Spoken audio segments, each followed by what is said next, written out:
Hey there. Oh, lordy. Forgot how to control my character. Yeah. Welcome back to Remnant, man. It's been a while. I've been kind of taking it easy because, feeling a little fatigued doing always a game, but feeling pretty solid now. DLC is coming out tomorrow. Yeah, what else is there to say? They dropped some patch notes here earlier oh, that was an awful shot. Dropped some patch notes earlier today about like all the things that are going to change, and they are doing a lot. A lot of things are getting not like reworked or even like super buffed or nerfed. Really, it's a lot of just kind of quality of life in general, like kind of just fixing up a little bit. Like across the board, I feel like they're all pretty solid changes, but it's a lot. I am not going to go over all of it. It's too much. If you want to check it out, go check it out. Maybe I'll put a link to the notes in the description. Yeah, but anyways, with the DLC coming out, the whole purpose of this video is to just kind of show you guys some of the build things I think I'm going to use to play through the game. There's a couple of main options I want to use, right? When the Awakened King came out, I ended up using kind of like a thematic type of build, right? With, it all being set in Lossum and the Dran, I used like a Dran Alchemist kind of thing. So for this one, I want to use a kind of Yaesha inspired one as well. And there's two main setups I think I'm going to bounce between. And I'm going to be playing with my dad and my brother. And I think depending on how the DLC runs with my computer and the recording, I plan on it, having it recorded and, putting that up. But it depends because the coastline place for Awakened King, that like tanked my like processing and stuff and recording and everything. Like, it was pretty bad. It was not great. So depending on how it looks, I'll have it up, right? I'm getting absolutely knocked around, right? So we'll see about that. The first setup I'm doing right now, if you haven't like connected and figured out exactly what I'm doing, it is a hallowed egg kind of melee focused build, right? Everything that I'm doing is like a Yaesha inspired. It's all Yaesha items and stuff. So, I'm not using anything from any of the other worlds. So, yeah, I have a full video for a hallowed egg kind of setup. It's pretty fun, and I think I use various items across the different worlds. So if you want to check that out, I recommend it. But the basic idea, you got the hallowed egg, which increases your melee damage based on your magazine damage and magazine size. So you do at least 30% of your magazine as damage, it gives you more melee damage. So I use a one-shot thing like a crossbow or the twisted arbalest, and then that'll get me an immediate 3 to 5 stacks of melee damage. So I get that boosted up all the way for 50% more melee damage. I then use the wormhole skill of the of the invader to close the gap, and that'll increase my next melee attack. Because I used a skill, I have the Dervish Mutator in my melee weapon, so it's another 40% on my melee weapon. So we're doing 40%, 50%, 300%. So we're looking at nearly 400% more melee damage there, plus another 15% right there. So 405% more melee damage just from those, not even including the archetypes. And then I do a fully charged R2 attack. And that R2 is coming out a little bit faster, better stamina management with some Berserker's Crest. We've got some bleeding going on because of the Blood Jewel. And then, health, thanks to the Blood Tinged Ring. So on the whole, I find it to be a very fun setup. If I can actually hit shots right. The crossbow, I do generally rather like. It is getting some buffs. Some better, like, oh, good lord. Some better readying speed, reload kind of stuff. That's why I have the Challenger as my primary archetype, is because I'm just flubbing everything right now. But that's getting a buff. The wormhole can actually allow you to get perfect dodges with the update, which is going to be pretty solid. The something else is getting changed too, and I don't remember exactly what was it. I don't know. There's several things that are actually getting some updates that are going to be really good for most of my stuff across the board. Bolt Driver, which is our other weapon, is going to be getting an update as well with like projectile speed, range, things like that. So pretty solid there. On the whole thing is just going to feel even better.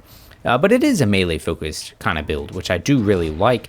Bad thing is, while it can be really good for certain enemies, it can also be really bad for some bosses, elites, and things that are just like completely ranged and you can't get close to. So you gotta like actually be very careful when you go to fight them, right? And in that regard, you know, it can be a little frustrating because you can't fully hit some of those enemies because we're not using a weapon that has like, you know, a ranged capability to it. So that's kind of something you have to keep in mind with it. So then I will show you the other build I'm thinking about using here. Again, another Yaesha inspired one that is a bit more, it's a little different than I might normally do, but pretty solid though, really. And that is, am I getting attacked? No. It is a, oh, I'm still in combat. It's an explosive build. Now, normally, when I do an explosive build, we've got the detonation trigger, right? We've got Stone of Malevolence, those types of things. This one's a little different. Again, we can't use detonation trigger because I'm only using Yaesha items. So, instead, it is a Lemire sensor build. Let's pull it up. So, here it is, right? Again, all Yaesha inspired things, and it has kind of like, not only is it like a Yaesha mod like explosive type thing, it's kind of got this like earthquake kind of thing, earth shattery type things, which I really like. So we're running Summoner because it does mod and explosive things. We've got the Archon, which does all kinds of mod things, right? The main kind of centerpiece is the Lemire sensor, which increases our mod duration but increases mod cost. This is also getting a slight rework with the mod cost not being so steep, so it's going to be pretty nice there. But the main reason I chose this is because increasing that mod duration by 50%, and with some of the other stuff we've got going on with like Zoe's Ring increasing mod duration, we have the Corrupted Arbalist. Now this thing's mod ability lasts for 27 seconds now, and then every single shot we do does explosions. It's fantastic. I love like 27 seconds of just sheer shoot, and every single shot is exploding. Now the other good thing with this whole setup too, the minions are getting a bit of a sturdier buff, which is going to be fantastic. In addition, I have on right now Amplitude. Well, Amplitude is now going to be rolled in together with Resonance. So Amplitude and Resonance will both be all in the same packet. So we're going to get the full package of both. Like, I will no longer have to put both points into both of them. I'll just have them, which will be fantastic. So now we're in a nice little dungeon. I can kind of show you what it's going to do. Let's see here. Punk. Now, I'm not going to use a mod right here because, like, why would I, right? Big chop. The Stonebreaker, this greatsword, is getting an adjustment as well. It's going to be technically like weakened, I think, was like the impression I got. But that's because it was basically overperforming where they wanted it to be. Let's go ahead and activate our mod now. Now, like I said, like, look at these explosions. Look at them just like ricochet around. And then even though it's like, oh, maybe we used it a little early and there's not any enemies, 27 seconds is a very long time to have a mod active. And so we've got a lot of wiggle room here to go around and try to like find more enemies to hit and see how I can just lob these things out there and just start connecting with enemies. And the mutator I've got going on with it is Bandit, because with the discs ricocheting, you can get them back very frequently. And so when you're actually like sitting there and laying into enemies, you end up getting a lot of ammo back, which means we can just keep shooting here for a long time. And the cool thing with the setup too, with minions going on, we can actually like have some solid defense with our minions, because right now we're sitting at 57% damage reduction.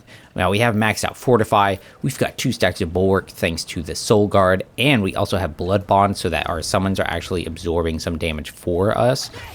And it's just, overall, this setup has been pretty fun. It's not amazing versus bosses like the little bit I've tried it, because like a lot of times it's not like huge explosive damage, it's like kind of consistent explosives. And then with like some of the bosses, when they like, if they're getting in your face, it kind of struggles because these explosions on every shot are hitting you, which means it's staggering you, it's dealing some damage to you. I have Kinship maxed out to avoid that damage a little bit, so it mitigates the problem some.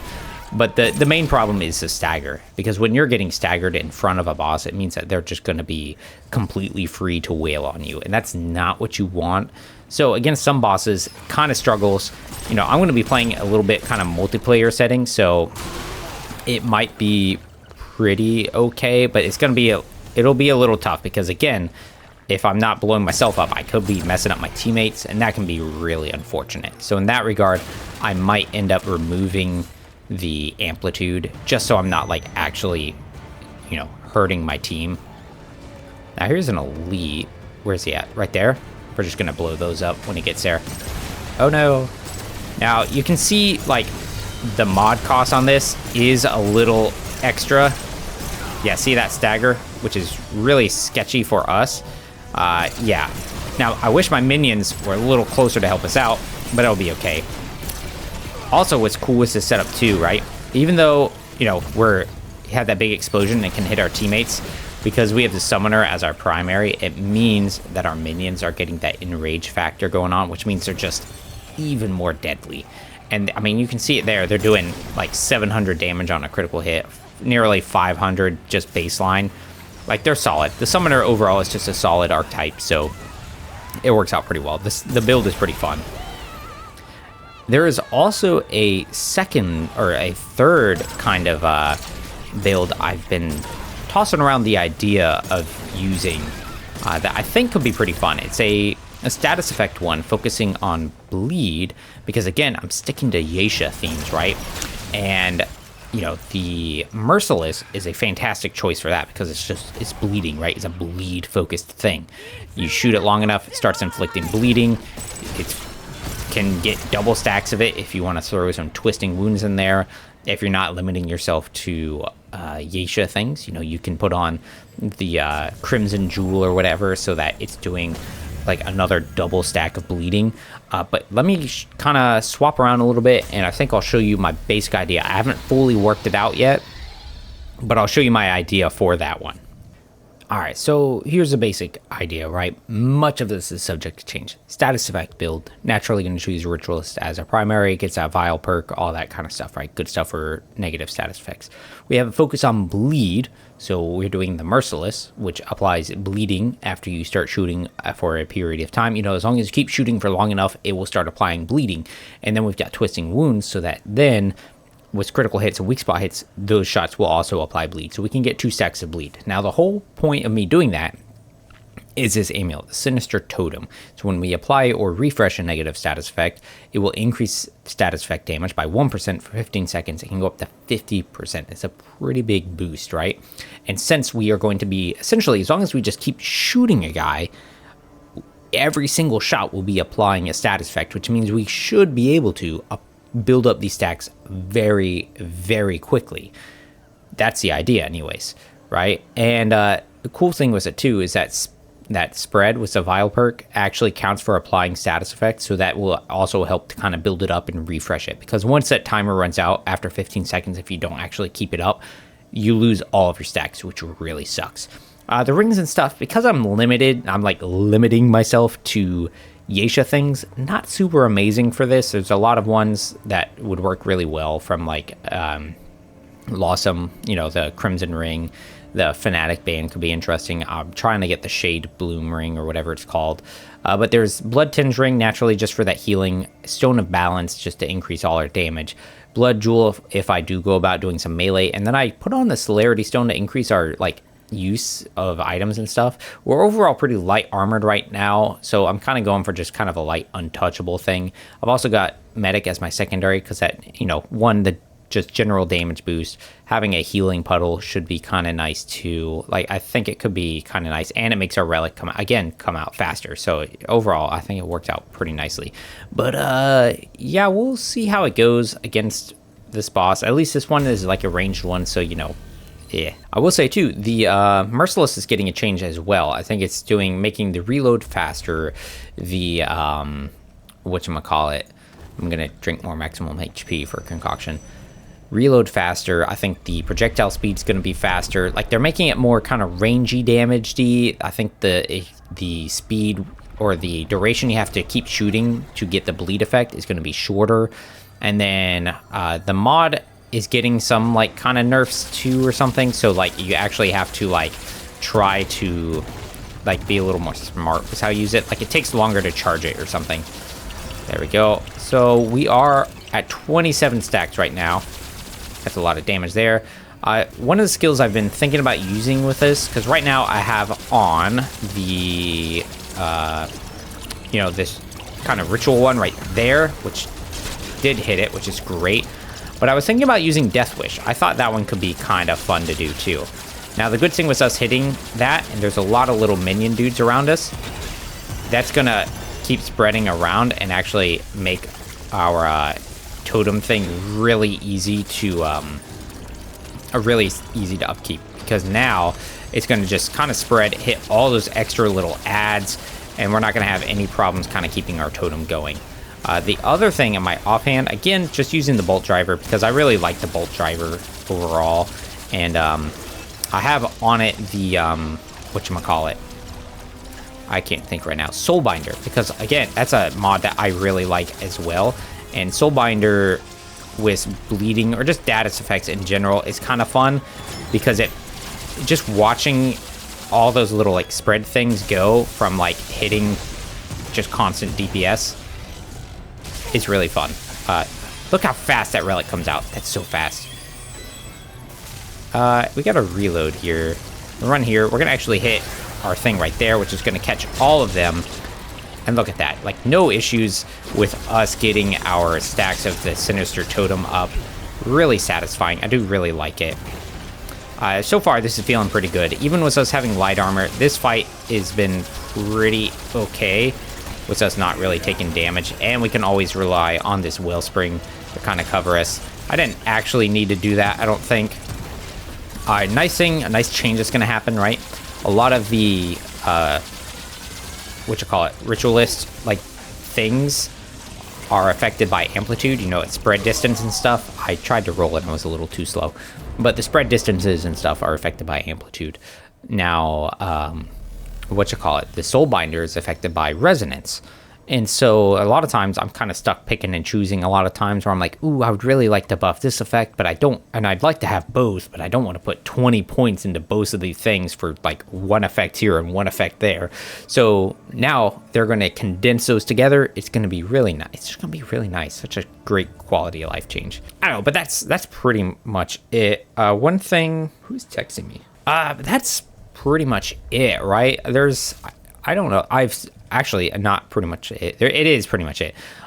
Sagittarius is getting a tweak, and I'm pretty excited to try that one again. I do like the bow. I like the effect, but the Starfall can be really frustrating.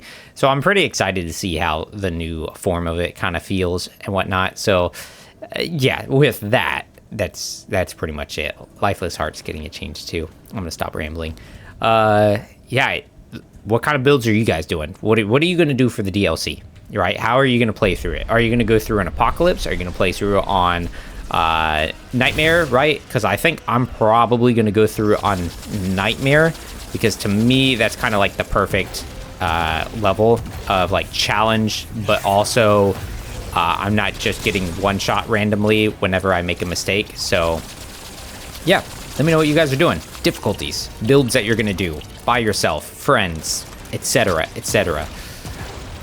But until tomorrow, later, whenever, take care.